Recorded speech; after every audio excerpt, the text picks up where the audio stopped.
সালমান আল ফারিসি রাদিয়াল্লাহু আনহু উনি আরব মানুষ ছিলেন না, নন আরব ছিলেন, পার্সিয়ান, ফার্সিতে কথা বলতেন, মানে ইরান থেকে এসেছিলেন। উনি প্রথমে অগ্নি উপাসক ছিলেন। কি ছিলেন? অর্থাৎ ওই যে জরাথুষ্ট যারা আগুন দেখলে এরা পূজা করে, আগুনের পূজা যারা করে, জরাস্ট্রেনিয়ান, এই ধর্মে বিশ্বাসী ছিলেন। আগুনের পূজা করতেন ইরানে। তিনিও আগুনের পূজা করে, তার বাবাও আগুনের পূজা করে। একদিন বাবা একটা কাজে পাঠিয়েছে, ওই কাজ করতে যেয়ে সে খ্রিস্টানদের গির্জা ক্রস করতেছিল। ছোট মানুষ গির্জা ক্রস করতে যেয়ে দেখে খ্রিস্টানরা কেমন যেন আলাদা ইবাদত করে, নামাজ পড়ে। এটা দেখে খুব ভালো লাগছে তার, খুব ভালো লাগছে।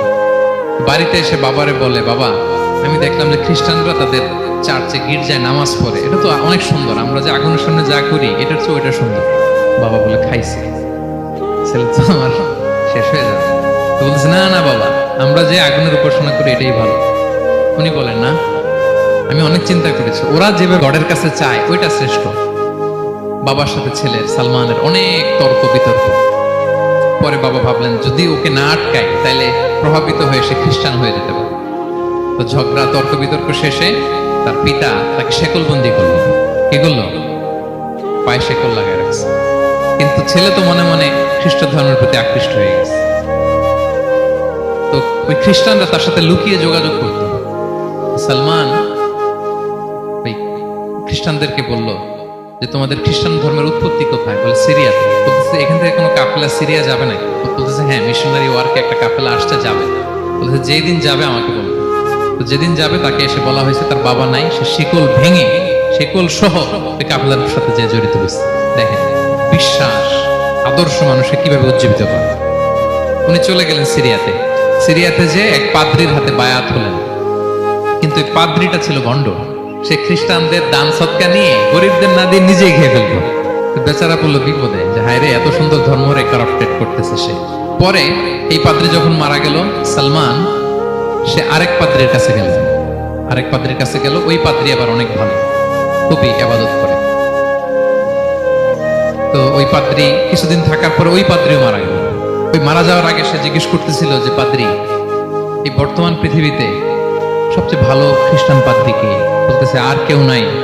যদি ভালো খ্রিস্টান পাদ্রি তোমাকে পেতে হয়, জানতে হয়, তোমাকে ইরাকের মোসেল শহরে যেতে হবে। এবার মোসেলে যে সে আরেক খ্রিস্টান পাদ্রির কাছে থাকলো। কিছুদিন পরে ওই পাদ্রিও মারা গেল। মৃত্যুর আগে তাকে জিজ্ঞেস করছিল যে, পাদ্রি আপনি বলেন তো, আপনার পরে শ্রেষ্ঠ পাদ্রি কে আছে পৃথিবীতে? সে বলতেছে, আমার পরে শ্রেষ্ঠ কোনো পাদ্রি আর পৃথিবীতে নাই। খ্রিস্টান ধর্ম শেষ হয়ে গেছে, নাই। তবে জেনে রেখো, শেষ জামানার নবী আসার সময় ঘনিয়ে এসছে। তিনি যে এলাকায় আসবে, এলাকাটা চারদিকে পাহাড় বেষ্টিত থাকবে, চারদিকে থাকবে পাহাড়, খেজুরের বাগান, মরুদ্যান। তাকে চেনার আলামত আছে। কি আছে? আলামত আছে। এক নম্বর আলামত হচ্ছে, ওই শেষ নবীকে দানের খাবার দিলে তিনি খায় না, কিন্তু উপহার দিলে সে নেয়, খায়। আর তার পিঠে দুই কাঁধের মাঝখানে একটা নবুয়তির মোহর আছে। যদি পারো তার কাছে যে বায়াত হও। সালমান আল ফারিসি পাগল হয়ে গেছে ওনার সন্ধান পাওয়ার জন্য। কিভাবে যাবে, কিভাবে যাবে? তো উনি কিছু ছাগল পালতেন। একটা কাফেলা তিনি পেলেন, যে কাফেলা আরব কাফেলা, বনু কালবের কাফেলা, আরব দেশে যাচ্ছে। তাদের সাথে তিনি চুক্তি করলেন যে, আমার যত ছাগল আছে এই ছাগলগুলো তোমাদের দিয়ে দিব, তোমরা কি ওই এলাকায় আমাকে পৌঁছে দিবা? তার বললেন, হ্যাঁ, পৌঁছে দিব। সব ছাগল দিয়ে দিলেন, রওনা হইলেন ওই এলাকায়। মাঝপথে তারা তার সাথে জুলুম করল, অন্যায় আচরণ করল। তাকে দাস হিসেবে বিক্রি করে দিল ইহুদিদের কাছে। ওয়াদি আল কোরা নামে একটা জায়গা আছে, ওখানকার এক ইহুদির কাছে বিক্রি করে দিল। সে ইহুদির কাছে দাস হিসেবে থাকতে আরম্ভ করল। অনেকদিন পরে, মদিনার পূর্ব নাম কি দেখি কে বলতে পারে? হ্যাঁ, মাশাআল্লাহ, তো মদিনার পূর্ব নাম হচ্ছে ইয়াসরিব। তো ইয়াসরিবের এক ইহুদি, বনু কুরাইজার ইহুদি, সে আসছে ওয়াদি আল কোরাতে তার কাজিনের কাছে। এসে দেখে নতুন এক দাস পাইছে, বলছে, আমি কিনবো, তুমি কিনতে চাও? তার কাছে বিক্রি করে দিল। তখন ইয়াসরিবের ওই ইহুদি, বনু কুরাইজার, সালমান আল ফারিসিকে নিয়ে ইয়াসরিবে চলে গেল। সুবহানাল্লাহ। মদিনার আগের নাম কি? বিষ্ণু ইসলাম মক্কা থেকে হিজরত করে কিছুদিন পরে কই যাবেন? সত্যের অনুসন্ধানী যদি আপনি হন, সত্য আপনি পাবেনই, সত্যের কাছে আপনি পৌঁছাবেনই, এতে কোনো সন্দেহ নেই। দেখেন বিষ্ণু ইসলাম ওই এলাকায় আসবেন, আসার আগে আল্লাহ তাআলা সালমানকে নিয়ে ওখানে পৌঁছায় দিয়েছে। তিনি ওখানে থাকলেন, দীর্ঘদিন থাকলেন, খেজুর বাগানে তিনি কাজ করেন আর অপেক্ষা করেন যে কবে বিষ্ণু ইসলাম আসবেন। একদিন তিনি খেজুর গাছের উপরে কাজ করতেছেন, হঠাৎ ইহুদিরা বলা বলি করতেছে, আজকে ওই মক্কা থেকে কোন এক লোক নাকি আসছে কোবা পল্লীতে, সবাই বলে সে নাকি নবী, সবাই বলে সে নাকি। এই কথা শুনে উনি খুশিতে ওই খেজুর গাছ থেকে ধপাস করে নিচে পড়ছে। নিচে পড়ে মালিককে বলতেছে, কে আসছে কে আসছে।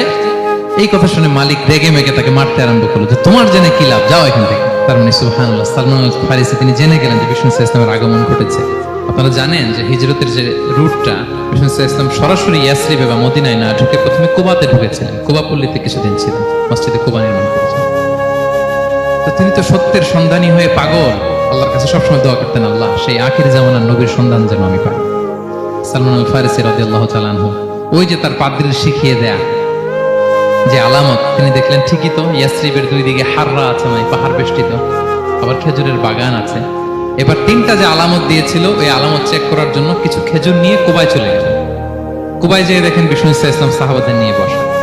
তো তিনি বিষ্ণু ইসলামের সাথে পরিচিত হয়ে বললেন, এই যে কিছু সাদাকার খেজুর আমি আপনার জন্য এনেছি, নেন। বিষ্ণু ইসলাম বললেন, ওই যে ওদেরকে দাও, ওই যে গরিব সাহাবারা, ওদেরকে দাও। বিষ্ণু ইসলাম খেলেন না, সে মনে মনে বলতেছে, এই তো একটা পেয়ে গেছে, একটা পেয়ে গেছে। উনি কিন্তু খাই নাই, ধরেও নাই, বলতেছে যে ওদেরকে দাও। দিল, সাহাবারা খেল। এরপর বিষ্ণু ইসলাম কুবা থেকে মদিনায় চলে গেলেন। তখন মদিনার নাম হয়নি, ইয়াসরিব, ইয়াসরিবে গেলেন। এবার কিছুদিন পরে আরো কিছু খেজুর নিয়ে সালমান রাদিয়াল্লাহু তাআলা আনহু বিষ্ণু ইসলামের কাছে গেলেন। এবার যে বললেন, কিছু খেজুর আমি উপহার হিসেবে আপনার জন্য এনেছি, আপনি কি গ্রহণ করবেন? বিষ্ণু ইসলাম বললেন, অবশ্যই গ্রহণ করব। বলেই তিনি একটা নিয়ে খেতে শুরু করলেন, খেলেন এবং বিতরণ করলেন। মহা খুশি, এই তো পেয়ে গেছি দুইটা সাদাকার খেজুর, বলেছি ধরেও নাই, খায় নাই। যখনই বললাম উপহার, খেয়েছে। এবার বাকি রইল কয়টা? সেটা কি? নবুয়তের সিলমোহর, দ্য সিল অফ প্রফেসি। এটা তো দেখা এত সহজ না, যদি এদিকে থাকে, জামা পরে থাকলে দেখা যাবে। তো এটার জন্য প্রায় যায়, কিন্তু ব্যাটে বলে হয় না, ট্রাই করে কিন্তু দেখা যায় না। একদিন তিনি গেলেন, এবং এটার জন্য তো পিছে পিছে থাকতে হবে, কি বলেন? কথা নেই বার্তা নেই, হুট করে পিছু পিছু ঘোরা যায় নাকি কারণ? একদিন একটা উপলক্ষ তৈরি হলো, সেটা কি?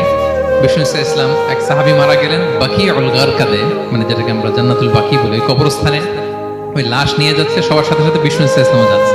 তো এখন তো একটা সুযোগ, পিছনে পিছনে যাওয়া যায়, কি বলেন? এইবার সালমান এসে পিছু ছাড়ে না, নবীজির পিছনে পিছনে যায়, কিন্তু স্বাভাবিক যাওয়া না।